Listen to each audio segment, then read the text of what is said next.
François Fillon avait choisi la Sarthe pour sa rentrée politique aujourd'hui. 2 radars mis en service demain sur des passages à niveau sartois afin de les sécuriser. Et puis le spectacle de fin de saison des étangs chauds se prépare.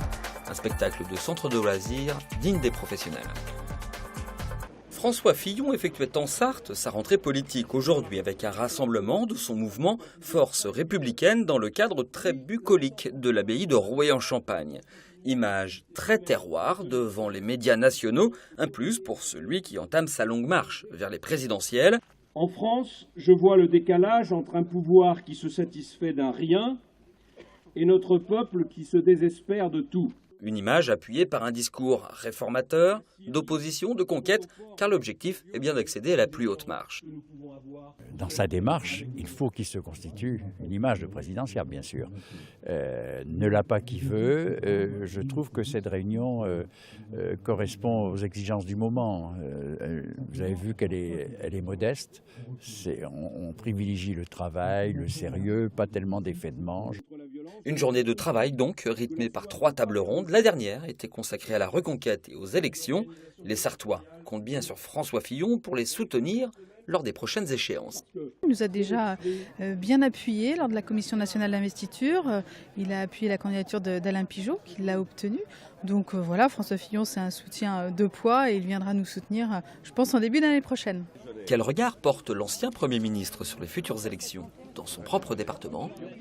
Monsieur Fillon, pour les municipales, en Sarthe. François Fillon n'accordait aucune interview. S'il vous plaît.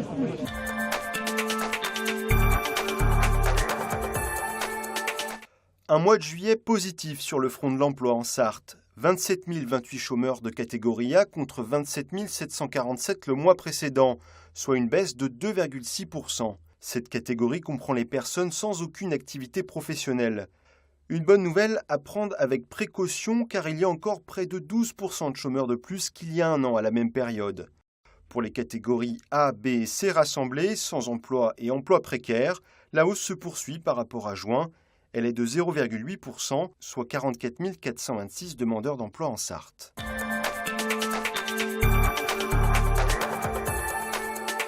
Cet œil de verre ne vous rappelle rien? Gagné, c'est un nouveau radar. Il y en a 2 même. Placés rue Foucaudière au Mans, au passage à niveau. À partir de demain, ils flasheront les automobilistes qui ne s'arrêtent pas à l'approche d'un train. Des personnes qui quotidiennement empruntent ce passage à niveau ont ce réflexe ou cette habitude de passer en forçant le passage, eh bien, ils encourront automatiquement une sanction. Et ça doit nous permettre de dissuader ce type de comportement et de les réduire. Le principe est le même que pour les radars au feu rouge. Une ligne blanche pour chaque sens de circulation, à ne pas franchir quand les avertisseurs s'enclenchent. Il y a un deuxième capteur situé après la ligne d'effet où l'arrêt aurait dû être marqué. Donc si le véhicule passe le deuxième capteur, donc là un deuxième flash est émis et c'est seulement dès lors que 2 flashs sont émis que la verbalisation est effective. Dans cette rue, le trafic ne s'arrête vraiment jamais. 8000 véhicules jour et 50 trains quotidiens. Avec à la clé quelques grosses frayeurs. Sur ce passage à niveau, nous avons eu surtout des chocs dans les barrières, donc les barrières se refermant sur la voiture lorsqu'elle force le passage, ce genre de choses. Heureusement, nous n'avons pas eu d'accident mortel à ce passage à niveau. Un dispositif similaire entrera en fonction demain à la chapelle Saint-Aubin. Pour les automobilistes en infraction, ce sera 4 points en moins sur le permis et 135 € d'amende.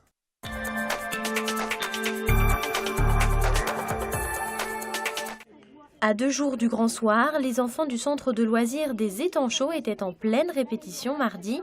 Derniers ajustements et derniers essayages au programme. Voilà, impeccable, bien. Après 3 semaines de travail, les enfants sont impatients de monter sur scène. Je trouve que c'est un super projet, ça fait un peu comme une petite famille en fait. L'année dernière, il y avait eu un spectacle, je suis venue le voir et ça m'a beaucoup plu ce qu'il y avait sur scène, alors j'ai décidé de le faire. Ça fait 5 ans que je le fais et j'aime beaucoup faire de spectacles, danser. Entourés par des professionnels, les 85 jeunes proposent un spectacle haut en couleurs, écrit spécialement pour eux par la metteur en scène Agnès Vitour. Je pense très fort à eux et j'essaie de créer des ambiances et des tableaux sur lesquels ils s'amusent, vraiment, qu'ils prennent du plaisir, même s'il y a beaucoup de travail, mais quand vous les verrez sur scène, ils s'amusent terriblement. Une fois la nuit tombée au bord de l'étang, les acteurs entrent en scène. Des étoiles sur la piste, c'est l'histoire du cirque Baratino qui rencontre en chemin des feux follets. Mais en fait, c'est quoi un feu follet? En fait, c'est comme les pilotes qui mettent le bazar dans tout le tableau. Je fais le bazar dans tous les tableaux, tout ça.